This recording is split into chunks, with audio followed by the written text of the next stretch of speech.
Hi everyone, in front of me I've got HUAWEI Nova 11i and let me share with you how to reset camera settings on this device. So first of all, let's open the camera app and I hope that you can see those grid lines and the leveler also.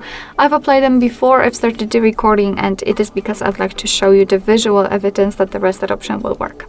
So let's enter the settings in the right upper corner and then scroll down to the very bottom.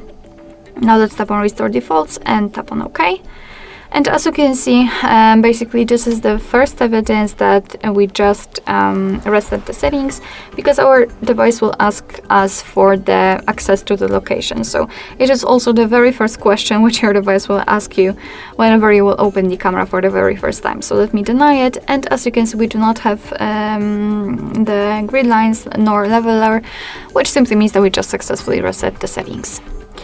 Alright, so that will be all. Thank you so much for watching. I hope that this video was helpful, and if it was, please hit the subscribe button and leave the thumbs up.